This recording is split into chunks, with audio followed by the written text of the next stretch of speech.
Welcome to my journey through the Bible. This is just applications to apply for your life and a little more in depth about the chapter. We are in Genesis 14, 1 through 24. So war was a common thing during this time frame.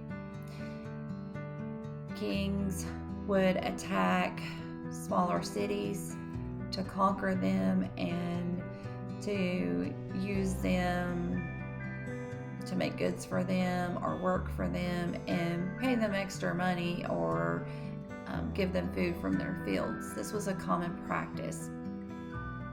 So this king must have been pretty powerful to have 5 different cities under his control. And in time, the people got tired of paying money out. And they decided to band together and rebel. Now, during this time, when a city was conquered, the people that they captured could be tortured, be used as slaves, or even put to death. So naturally, when Abraham had heard that his cousin had been captured, he didn't want that for him or for his family.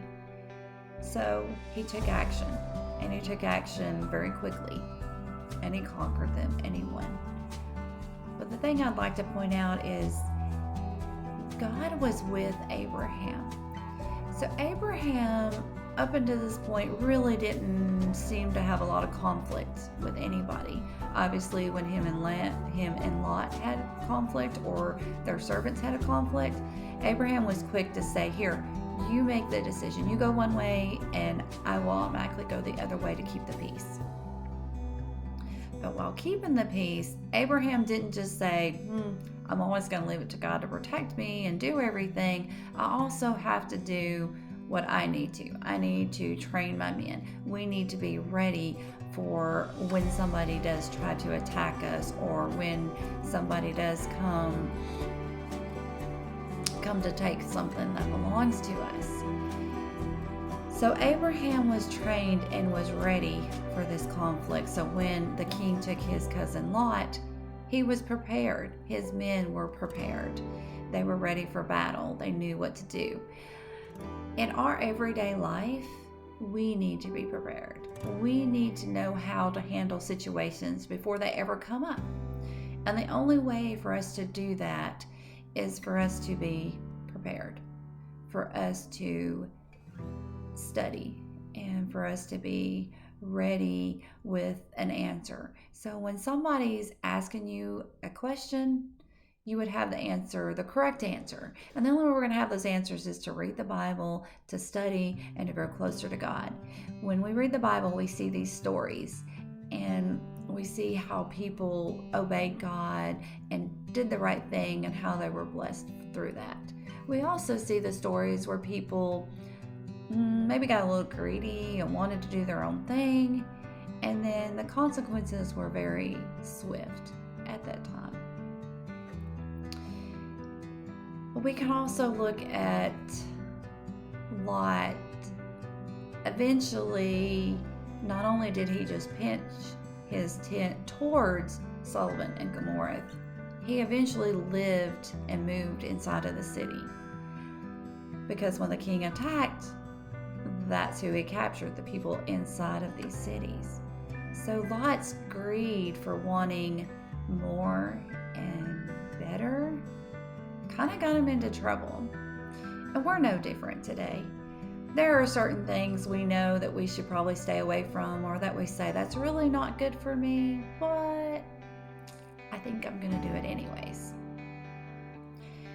Then when we find ourselves in hot water, or in a situation that's not the most comfortable because we went somewhere we shouldn't have been, or were enticed by our lust or our want of something, then we find ourselves crying out and hoping that somebody would come and save us. So we have to make sure that our desires line up with the will of God. Abraham's courage came from God. We know he had a very close relationship with God because he prayed to him about things he was going to do. We know that God visited him through a dream to tell him what he should do and where he should go next.